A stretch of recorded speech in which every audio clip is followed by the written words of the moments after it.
Sometimes, the loudest laughter comes from those who want to see you fall. But when the echo finally returns, it hits louder than thunder. My name is Jordan Miles, and I used to believe that loyalty meant something. I believed that when you built something with someone you love, it meant forever. But forever ended the night she laughed while watching everything I'd built burn to the ground. Elise Harper, my partner in business, my partner in life. We started from nothing, and somehow she made sure that's exactly where I ended up. But what Elise didn't know is that losing everything doesn't always mean the end. Sometimes, it's the beginning of something far more powerful. Because 3 years later I walked back into her office. Not as her ex. Not as her victim. But as her new boss. 3 years earlier life was simple. Elise and I were broke but hopeful, two dreamers chasing the impossible. She handled clients with charm and confidence. I built code and worked till my eyes ached. We'd spend nights on the office floor eating cheap takeout and laughing about how we'd someday change the world. And for a while it felt real. Our app started to gain traction. Small businesses loved it. Investors started calling. We were the underdogs making headlines. But the moment money entered the picture, something shifted. Elise started wearing designer suits. She stopped saying we and started saying my company. Her smiles grew colder, her compliments more scripted. I told myself it was just stress, that success changes people. Then one morning she handed me a stack of papers. Just sign these, Jordan. The investors want a quick restructuring. It's temporary, just legal stuff. I trusted her. I didn't read the fine print. I just signed. A week later I came to work, and my keycard didn't work. Security met me at the door. Elise stood in the lobby, arms crossed, saying, "Jordan, you're no longer part of this company. It's time to move on." Her tone was cold, businesslike. And when I demanded to know what happened, she said, "You signed your rights away. It's just business." But then she smiled, that cruel, victorious smile. That was the moment I knew, this wasn't business. It was betrayal. After that day, my life unraveled fast. Elise froze my accounts, rerouted company funds, and took my clients. Within 2 months, I had nothing left. I tried calling her, begging for at least an explanation, but she'd blocked my number. My lawyer said I didn't have a case. Every document had my signature. I was legally erased from the company I had built from scratch. I crashed on a friend's couch, broke, humiliated, lost. And one night, scrolling through social media, I saw her on stage at a tech award show. The lights, the applause, the cameras, she was glowing. The interviewer asked about me and she laughed. "Some people just aren't meant to be CEOs," she said. The audience laughed with her. That sound, their laughter, it burned into me. It wasn't just about losing money. It was about losing everything. My dream, my dignity, and the one person I thought would never hurt me. For weeks I couldn't eat, couldn't think. But pain has a strange way of teaching you who you really are. I realized that my story wasn't over. It had just taken a darker turn. Time passed. Slowly, painfully. But the fire never went out.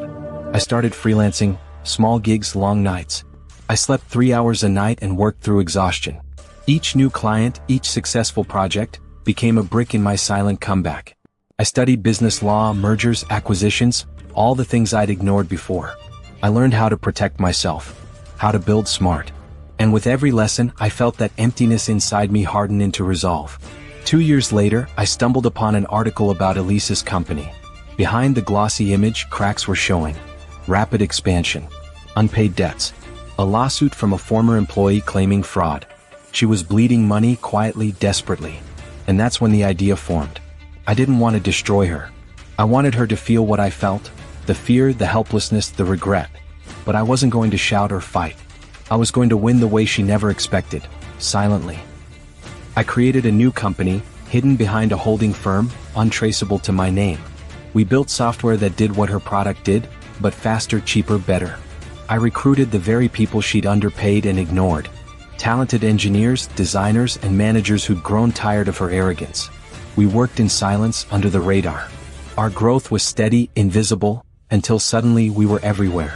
Within months, her biggest clients were switching to us. I didn't reach out. I didn't brag. I let the numbers speak. Her empire began to shake. Investors got nervous. Rumors spread that a quiet competitor was outperforming her. Then one morning, her company's investors decided to sell. They wanted to cash out before the ship sank. And when they started looking for a buyer, I was already in the room. The negotiations took months. Her company had a recognizable brand, but little stability. My holding firm offered a lifeline, an all-cash buyout that would save face. Elise, desperate to appear in control, agreed to the deal without hesitation. She never once looked behind the curtain. Never saw the name on the final paperwork. Never realized that every meeting, every term sheet, every late-night email was orchestrated by the man she betrayed.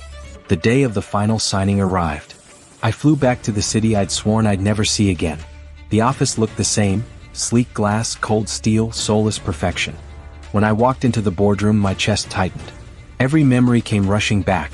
The late nights, the laughter, the moment she ended it all. Then she walked in. Elise Harper, flawless as ever, confidence radiating like armor. "Let's get this over with," she said, dropping her bag on the table. I stayed quiet.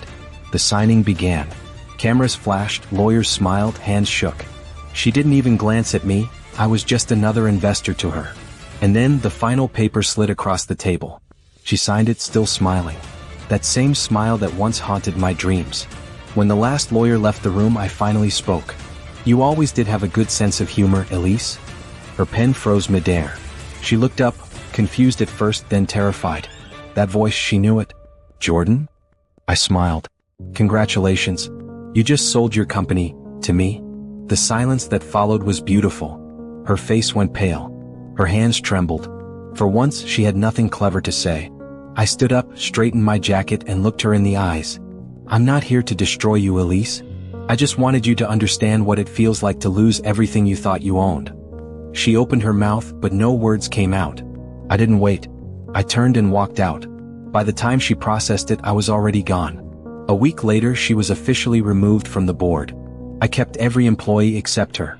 I mailed her a severance check with a handwritten note. It said, "Some people just aren't meant to be CEOs."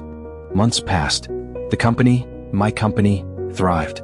We rebuilt its image, its culture, its purpose. And for the first time in years, I felt peace.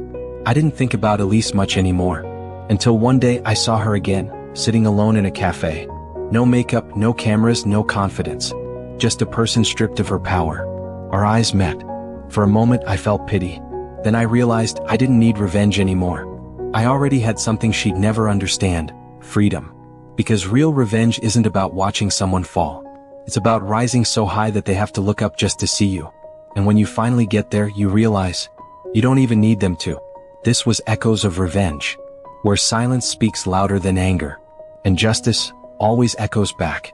Like, comment, and subscribe for more stories where betrayal meets justice, and karma always finds its echo.